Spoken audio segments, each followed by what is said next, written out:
திரு C Joseph Vijay அவர்களை முதலமைச்சராக கொண்ட அமைச்சரவை மீது இப்பேரவை தனது நம்பிக்கையை தெரிவிக்கிறது என நான் மொழிந்துள்ள அரசினர் தீர்மானத்தின் மீது அனைத்து கட்சிகளை சார்ந்த மாண்புமிகு உறுப்பினர்கள் தங்களது கருத்துக்களை தெரிவித்து தீர்மானத்தை ஆதரித்தும் எதிர்த்தும் உரையாற்றியுள்ளனர். உரையாற்றிய உறுப்பினர்கள் அனைவருக்கும் என்னுடைய நன்றியை முதற்கண் தெரிவித்துக் கொள்கிறேன். இந்திய தேசிய காங்கிரஸ் கட்சி சார்பாக உரையாற்றிய மாண்புமிகு திரு சே ராஜேஷ் குமார் அவர்கள் தீர்மானத்தை வரவேற்றதோடு மட்டுமல்லாமல் மதசார்பற்ற அரசுக்கான ஆதரவு என கூறினார்கள்.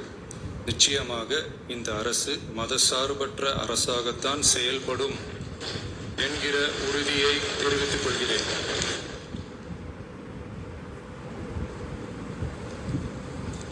அடுத்து உரையாற்றிய இந்திய கம்யூனிஸ்ட் கட்சி மார்க்சிஸ்ட் கட்சி சார்பாக உரையாற்றிய திரு ஆர் செல்லசுவாமி அவர்கள் இந்த தீர்மானத்தை வரவேற்று முழுமையான ஆதரவு தெரிவித்துள்ளார்கள். விடுதலை சிறுத்தைகள் கட்சி சார்பாக உரையாற்றிய மாண்புமிகு உறுப்பினர் திரு வன்னி அரசு அவர்கள் உரையாற்றுகையில் நம்பிக்கை வாக்கெடுப்பில் வெற்றி பெற்று இந்த அரசு 5 ஆண்டுகள் தொடரும் என நம்பிக்கை தெரிவித்தமைக்கு என்னுடைய நன்றியை தெரிவித்துக் கொள்கிறேன். ஆதரிப்பவர்களுக்கு மட்டுமான அரசல்ல, எதிர்ப்பவர்களுக்கான அரசும் இது என சுட்டிக்காட்டியமைக்கு எனது நன்றியை தெரிவித்துக் கொள்கிறேன். முந்தைய அரசுகளால் கொண்டு வரப்பட்ட முக்கிய மக்கள் நலத்திட்டங்கள் தொடரும் என்ற உறுதியை தெரிவித்துக் கொள்கிறேன். இந்திய யூனியன் முஸ்லிம் லீக் கட்சியின் சார்பாக உரையாற்றிய மாண்புமிகு திரு ஆமு ஷாஜகான் அவர்கள் தீர்மானத்தை வரவேற்று வரலாற்று சாதனை இந்த அரசு படைக்கும் என வாழ்த்தியுள்ளார்கள். மாண்புமிகு உறுப்பினர் திரு எஸ் காமராஜ் அவர்கள் தீர்மானத்தை வரவேற்று உரையாற்றியுள்ளார்கள். இந்திய கம்யூனிஸ்ட் கட்சி சார்பாக உரையாற்றிய மாண்புமிகு திரு ராமச்சந்திரன் அவர்கள் தீர்மானத்தை வரவேற்று பேசியுள்ளார்கள். தேசிய முற்போக்கு திராவிட கழகத்தின் சார்பாக உரையாற்றிய மாண்புமிகு உறுப்பினர் திருமதி பிரேமலதா விஜயகாந்த் அவர்கள் உரையாற்றுகையில் எதிர்கட்சிகளை எதிரி கட்சிகளாக நினைக்காமல் எங்கள் அரசு செயல்படுவது குறித்து குறிப்பிட்டு வாழ்த்து தெரிவித்தமைக்கு என்னுடைய நன்றி. மேலும் ஓரிரண்டு கருத்துக்களை தெரிவித்து தெளிவுபடுத்த வேண்டுமென்று கேட்டுக்கொண்டார்கள்.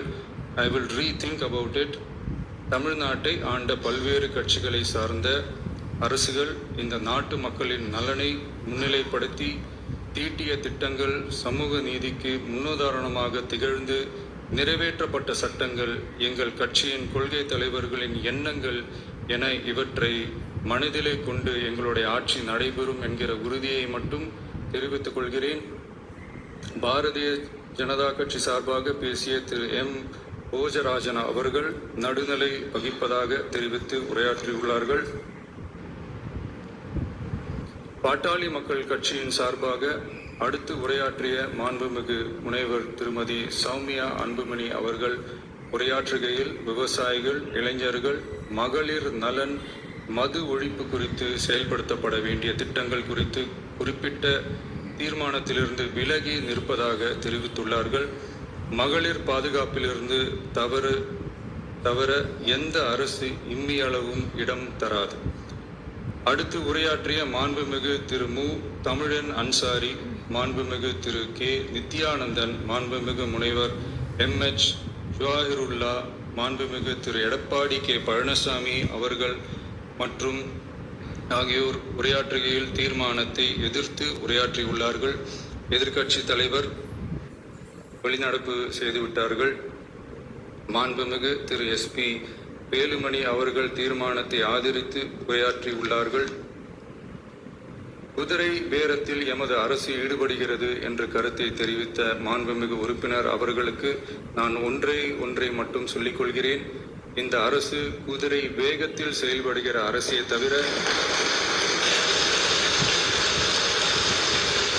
குதிரை பேரத்தில் ஈடுபடுகிற அரசு இல்லை என்பதை ஆணித்தரமாக தெரிவித்துக் கொள்கிறேன்.